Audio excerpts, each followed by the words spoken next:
Question: have you ever gotten a text from your boss at 9 p.m. asking for gift cards? Or maybe a bank alert saying your account is toast if you don't click right now? Most people think I would never fall for that. But scammers are not trying to hack your password anymore. They are hacking you. They are using your own brain against you. Today on Let's Talk Fraud, we are breaking down the human element. I'm going to show you the 3 psychological tricks scammers use to get inside your head and how you can shut them down for good. In the tech world, we call this social engineering. But hey, let's call it what it is: advanced manipulation. Think of it this way: your phone security is like a massive steel door with 10 locks. A hacker could spend years trying to pick those locks. Or they could just call you, pretend to be the repairman, and ask you to open the door. Much easier, right? That's social engineering. They don't break the tech, they trick the person holding the phone. That's you and me. Let's look at the tricks the fraudsters use to get to us. Trigger number 1: the urgency trap.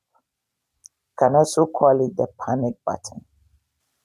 Okay, maybe stupidity is harsh, but it's true. When we are in a rush, the logical part of our brain literally takes a nap, and scammers love this. It's why every scam says urgent or final notice. Remember that small fee trap we talked about? People clicked because they were afraid of losing out. How can we fix this? If a message makes your heart race, that's your signal to stop. Take 5 seconds, breathe, and I promise you, the bank isn't going to delete your life savings in the next 2 minutes. Trigger number 2: the authority trap, aka the big boss energy. Naturally, we are wired to listen to people in charge: the police, tax officers, or the CEO. Scammers use fake caller IDs to look official. They might even sound a bit bossy or aggressive to keep you off balance. To protect yourself from this, don't trust the name on the screen. Caller IDs are too easy to fake. If the IRS or your bank calls you out of the blue, you hang up, look up their real number, and call them back yourself. If it's legit, they won't mind. And if it's a scam, just save yourself a massive headache. Trigger number 3. This last one is actually kind of mean. The empathy trap. You can also call it the wrong number game. It starts with a simple text: "Hey, are we still meeting for lunch?" You say, "Wrong number," and they reply, "Oh, so sorry. You seem like such a nice person anyway. I'm Sarah."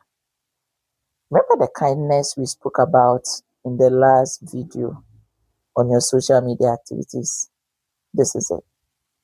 They are playing on your kindness. They want to build a friendship so they can eventually ask for a favor.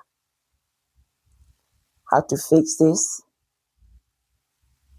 It's okay to be nice, but keep your guard up. If a stranger on the internet starts asking about your life or your money, that's a red flag. Ghost them. It's safer that way. So, the next time your phone pings, I want you to run these 3 checkpoints. 1. Are they trying to scare me? 2. Are they rushing me? 3. Are they acting like they are in charge? If you get a yes to any of those, it's a trap. delete it, and move on with your day. This is what I want you to take from this today. Your brain is your best security system. You just have to keep it updated. If this helped you see through the noise, let me know in the comments which of these traps you've seen lately. It helps the whole Radio Official community stay sharp.